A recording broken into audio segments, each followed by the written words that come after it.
ಸನ್ಮಾನ ಸ್ವೀಕರಿಸಿದ್ರಿ, ಅದರಲ್ಲೂ ಕೂಡ ನಾಲ್ವಡಿಯವರ ಪ್ರಶಸ್ತಿ ನಿಮಗೆ ಲಭಿಸಿದೆ. ಮೊನ್ನೆಯಷ್ಟೇ ನಿಮ್ಮ ಈ ಗಲಾಟೆ ಬೆಂಕಿ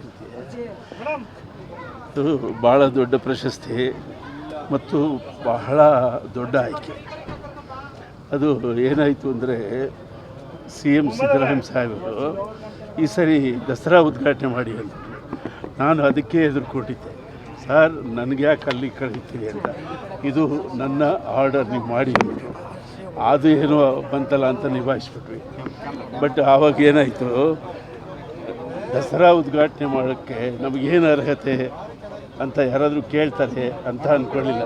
ನನಗೆ ನಾನೇ ಕೇಳಿಕೊಂಡು ನಾಲ್ವಡಿಯವರ ಕಥೆಯನ್ನು ಒಂದು 4 ಗಂಟೆಗಳ ಕಾರ್ಯಕ್ರಮ ಮಾಡಿ ದಸರಾ ಫಿನಿಷಿಂಗಿಗೆ ಅರಮನೆಯಲ್ಲಿ ಮಾಡಿದೆ. ಯಾಕೆ ಹೇಳಿ, ಅಲ್ಲಿ ಉದ್ಘಾಟನೆ ಮಾಡೋಕ್ಕೆ ಕರೆದುಬಿಟ್ಟದ, ನಿನಗೂ ಅದಕ್ಕೇನೇ ಸಂಬಂಧ ಅಂತಾರೆ ಅಂದ್ಬಿಟ್ಟು ಅವರ ಜೀವನ ಚರಿತ್ರೆಯನ್ನು 4 ಗಂಟೆಗಳ ಕಾಲ 300 ವಾದ್ಯಗಾರರ ಜೊತೆಲಿ ಮಾಡಿದೆ. ಅದು ಏನಾಯಿತು, ಮಂಡ್ಯದ ಮೇಲೆ ಪ್ರಭಾವ ಬೀರಿತು. JP ಅವರು ಅಷ್ಟು ದೊಡ್ಡ ಕೆಲಸ ಯಾರು ಮಾಡಿದ್ದಾರೆ, ನೀವು ತಾನೇ ಮಾಡಿರೋದು, ತಗೊಳ್ಳಿ ಅದು ಸರಿ ಬೇಡ ಅನ್ನಂಗಿರಲಿಲ್ಲ. ಅದೊಂದು ಮುಖ್ಯ ಕಾರಣ. ಮಂಡ್ಯದಲ್ಲಿ ನಾನೊಂದು ಸಂಗೀತ ಶಾಲೆ ಶುರು ಮಾಡಿ ಎಲ್ಲ ಮಕ್ಕಳಿಗೂ ಎಲ್ಲ ಥರದ ಸಂಗೀತವನ್ನು ಹೇಳ್ಕೊಡ್ಬೇಕು ಅನ್ನೋದು ನಿರ್ಧಾರ ಆಯಿತು. ಸರಿ, ಪ್ರಶಸ್ತಿ ಸ್ವೀಕಾರ ಮಾಡಿ ಹಿಂಗೂ ಪ್ರಶ್ನವ್ರು ಬರ್ತೀರಾ, ಪ್ರಶ್ನವ್ರಿಗೆ ಈ ಸಂಗೀತ ಶಾಲೆ ವಿಷಯ ಹೇಳೋಣ ಅಂತ ಬಂದೆ. ನಾನು ಅಂದ್ಕೊಂಡದಕ್ಕಿಂತಲೂ ಹೆಚ್ಚಾಗಿ ಗೌರವ ಈ ಪ್ರಶಸ್ತಿಯಲ್ಲಿ ಸಿಕ್ಕಿದೆ. ಇವತ್ತು ರವಿಕಾಂತೇಗೌಡರು ಅದ್ಭುತವಾಗಿ ಮಾತಾಡಿದ್ರು. ಅದೊಂದು ಪ್ರೌಢ ಪ್ರಬಂಧದ ಥರ ಇತ್ತು. ಅಷ್ಟು ಸೊಗಸಾಗಿ ನಾಲ್ವಡಿಯವರ ಬಗ್ಗೆ, ನಾಡಿನ ಬಗ್ಗೆ, ನನ್ನ ಬಗ್ಗೆ, ಎಲ್ಲದರ ಬಗ್ಗೆ ಮಾತಾಡಿದ್ರು. ಇದರಿಂದ ಸ್ಫೂರ್ತಿಯಿಂದ ನಾವು ಮಂಡ್ಯದಲ್ಲಿ ಕರ್ನಾಟಿಕ್, ಹಿಂದೂಸ್ತಾನಿ, ಐದನಿ, ಸಿನಿಮಾ, ಸುಗಮ ಎಲ್ಲ ಸರ್ಟಿಫಿಕೇಟ್ ಕೋರ್ಸ್ಗಳನ್ನು ಎಲ್ಲ ಥರದ ಮಕ್ಕಳಿಗೆ ಆನ್ಲೈನ್ ಆಫ್ಲೈನ್ ಟೀಚ್ ಮಾಡೋದಕ್ಕೆ ಡಿಸೈಡ್ ಮಾಡಿದ್ದೀವಿ. ಒಂದು 25 ಜನ ಟೀಚರ್ಸು ಇದಕ್ಕೆ ಕೆಲಸ ಮಾಡ್ತಾರೆ. ಇಲ್ಲಿಂದ ಮಂಡ್ಯ ನಮ್ಮದು. ಓಕೆ ಸರ್, PhD ಬಗ್ಗೆ ಒಂದು ಪ್ರಸ್ತಾಪ ಮಾಡಿದ್ದೆ.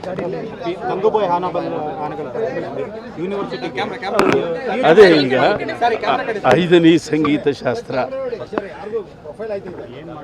ಹೌದಾ, ಅವನು ಸ್ವಲ್ಪ ಚೆನ್ನಾಗಿ ಕಾಣಿಸ್ತಾವನೆ, ಅದಕ್ಕೆ ಮಾತಾಡ. 5ನೇ ಸಂಗೀತ ಶಾಸ್ತ್ರ ಅಂದರೆ ಅದು ನಾನು ಆವಿಷ್ಕಾರ ಮಾಡಿದಂಥ ಒಂದು ಹೊಸ ಸಂಗೀತ ಶಾಸ್ತ್ರ. ಅದಕ್ಕೆ 20 ವರ್ಷ ಸಮಯ ಹಿಡಿಸ್ತು. ಬಟ್ ನನ್ನ ಪುಣ್ಯ, ಗಂಗೂಬಾಯಿ ಯೂನಿವರ್ಸಿಟಿಯವರು ನನ್ನ ಕರೆದು ಅದೊಂದು ಥೀಸಿಸ್ ಮಾಡಿ ಅದಕ್ಕೊಂದು ಮಾನ್ಯತೆ ಕೊಟ್ಟಿದ್ದಾರೆ. ಈಗ ಮಾನ್ಯತೆ ಕೊಟ್ಟ ಆ ಶಾಸ್ತ್ರವನ್ನು ಮಂಡ್ಯದಿಂದ ಶುರು ಮಾಡಿ.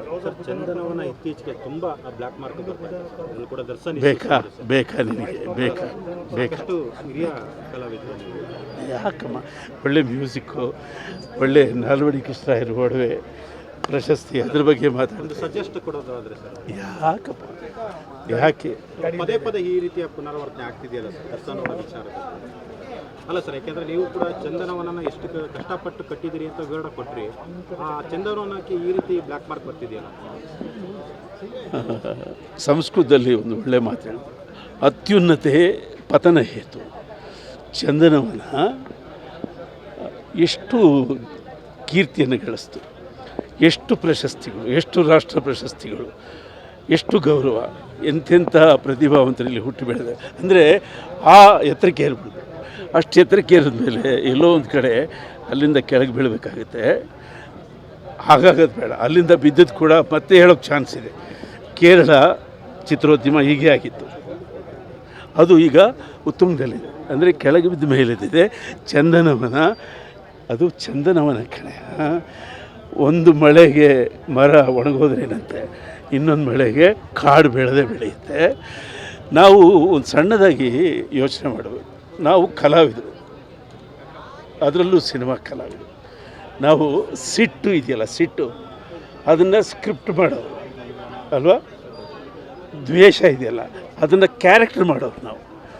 ಸಿಟ್ಟು ಅಂದರೆ ಅದೊಂದು ಸ್ಕ್ರಿಪ್ಟಯ್ಯ, ದ್ವೇಷ ಅಂದರೆ ಅದೊಂದು ಕ್ಯಾರೆಕ್ಟರಯ್ಯ.